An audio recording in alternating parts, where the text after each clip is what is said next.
It's always fun to watch these award shows, but do you ever wonder how much pressure it is to look good on the red carpet? And these days, looking good often means being thin. You may not be walking the red carpet. You could be walking to school, walking into the office, or walking into a store. And you've probably felt that pressure too. I know I have. I battled an eating disorder all through college until I was in my mid-20s. And I guess it's not surprising that the average age for the onset of an eating disorder is between 18 and 21. But did you know that girls as young as 5 now start to worry about their weight? As a result of my personal experience, I've always been interested in how we beat ourselves up about our bodies. And I was so impressed at how a 20-year-old star like Demi Lovato has dealt with her struggles so openly and honestly. I'm going to head into the studio to talk with Demi about that. But first, here's a look at her story.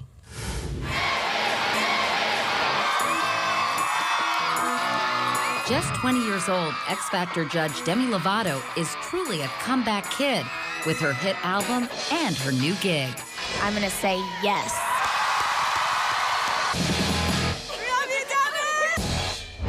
But getting here wasn't easy. Demi's career started when she was just 7 as a pal of a purple dinosaur named Barney. She went on to become a Disney teen queen in the movie Camp Rock and in her own Disney series, Sunny with a Chance. But beneath the squeaky clean image, she was imploding, battling anorexia, bulimia, and self-mutilation. At 18, the pressure was clearly taking a toll. I was performing concerts on an empty stomach. I was losing my voice from purging.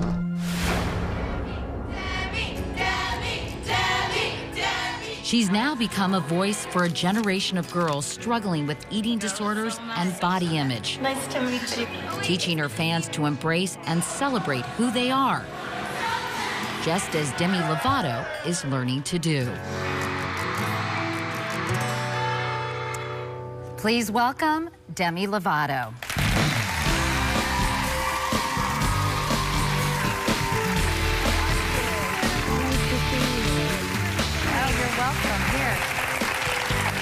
Great to see you. Great to see you, too. I love the teal tips. Oh, thank you. That looks so pretty. Thanks. So, first of all, how are you? I'm really good. I'm awesome, and thank you so much for having me. Well, I'm thrilled that you're here. And, you know, I've admired so much, Demi, the fact that you've been so open and honest with your fans. And I think you've given them a lot of leadership and understanding of some of the issues that they're privately struggling with and don't want to talk about. Thank you. When did you start to feel uncomfortable with your body and start to have body image issues? When I started to have body image issues, I remember being 3 years old in a diaper and rubbing my hand over my stomach and just feeling like I remember thinking in my head, I wonder if one day this will ever be flat. And at 3 years old? At 3. And it just continued. I always had self-confidence issues in my body and self-image problems. And I mean, it also didn't help that I had kids at school at such a young age that were really, really naturally thin.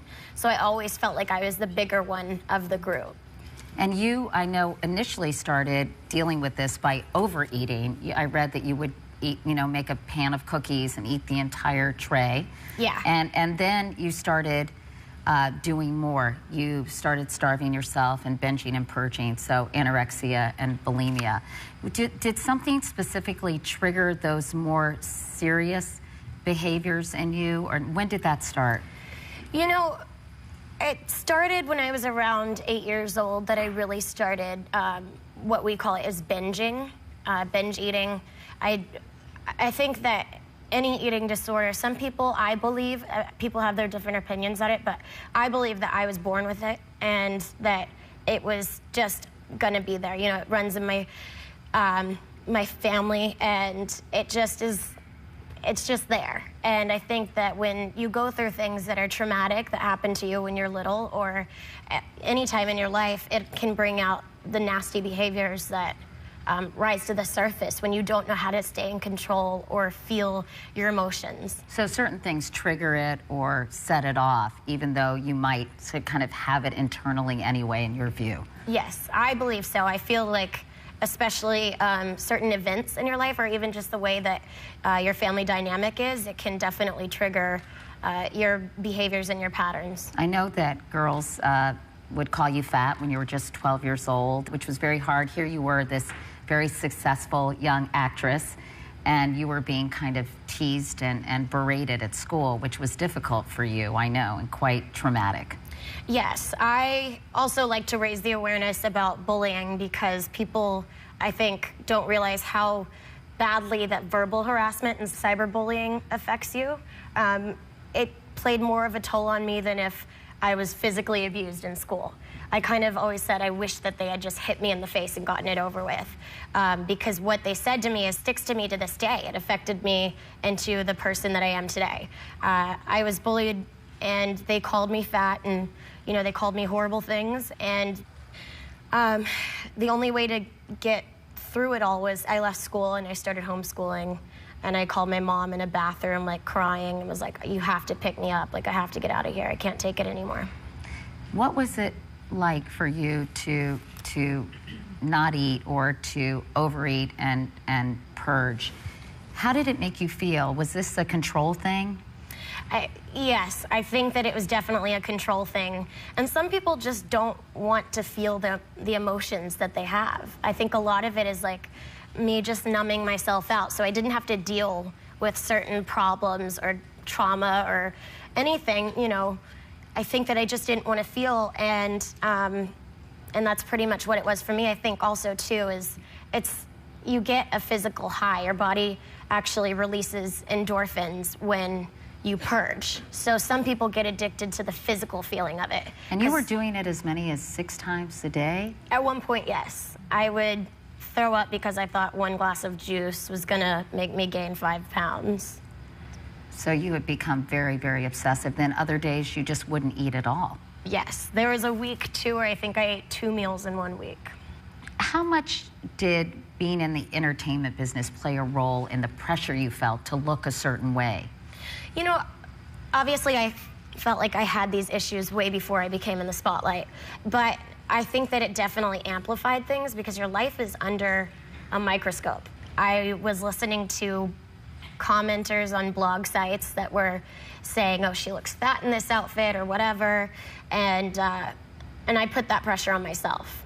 Well, I can't imagine what that's like, being criticized all the time for everything. Oh, I do.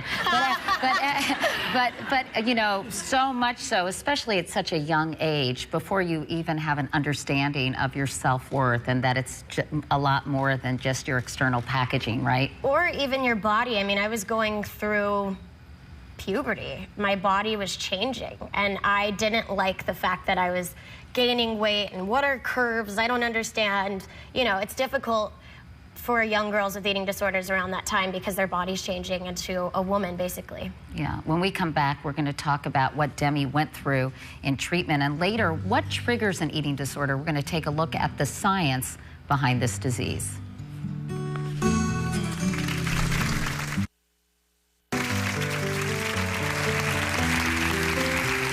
We're back with Demi Lovato. Of course, realizing you need help is the first step to getting treatment. Yes. I know that there was an incident that made everyone around you say, enough is enough. I mean, you were kind of spiraling out of control, weren't you? Absolutely. Tell me what happened.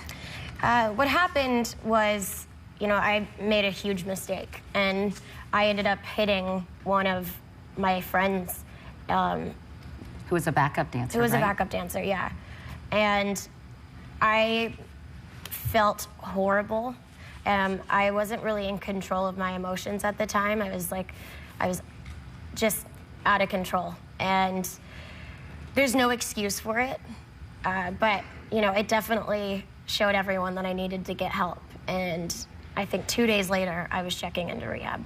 You went to an inpatient facility in Illinois, and it was very strict. I know that you weren't allowed to go to the bathroom by yourself. You couldn't have razors there at all. I mean, it was very, pretty fuzzy legs walking around there.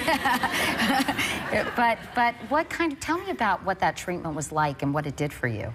Treatment was so difficult at first. I remember walking around saying, "I'm in prison," and they needed to have those strict rules in order for me to understand how sick I was. I wasn't allowed to use the bathroom by myself.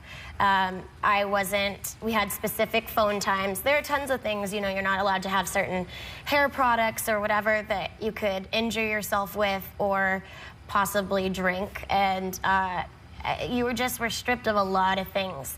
I also had somebody watching over me every single time I ate. And if I didn't finish what was on my plate, and oftentimes I would cry because I physically couldn't stomach it. And if that happened, I would have to, you know, have little consequences, nothing horrible, just like not being able to go to the cafeteria to eat. But what did you learn about yourself, Demi, that pulled you out of this terrible situation, this self-loathing, this punishing of your body that you had been a part of for so many years? I mean, something must have clicked. What I think clicked is it didn't even happen necessarily when I went to treatment. I still dealt with severe body image issues throughout the past 2 years, and I think it recently clicked. I've been getting used to the changes in my body. When I got out of treatment, I gained about like 30 pounds, and my weight just fluctuated a lot. I was trying to find out what its natural weight was, and I had a really hard time dealing with it. But, you know, I think that I've gotten to a comfortable place now. Obviously, I'm still going to deal with it for the rest of my life, but I'm at a good place right now. I like that you say you're a curvy girl. And you really have embraced that and kind of become comfortable with your body type, which isn't, you know, tall and lithe, you know, and you're fine with it.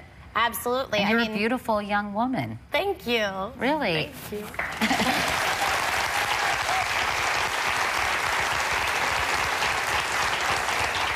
I think the only way to really accept yourself is to say, you know what, God, I'm giving it to you, or, you know, whatever you feel like gives you that power. But it's just surrendering and saying, I can't do this to my body anymore. I'm going to let my body be what it is naturally supposed to be. And to focus on health instead of thinness, right? Yeah, definitely.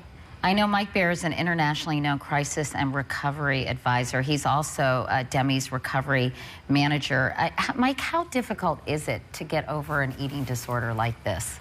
I think it's very challenging unless the whole family is really willing to participate in their daughter or their son's eating disorders. So I think that I've worked with a lot of women who have gotten over it. It's a very tough thing, but if they get the right help, they can have a better life and not live in the obsession of, you know, self-hatred or self-harm or whatever those are, as you see with Demi. Did your family get involved? Your mom, was she supportive? The people around you supportive as well? Absolutely. You know, I was saying earlier, it's not just a disease that one person of your family member suffers with. It affects your whole family. So really, it's a family disease.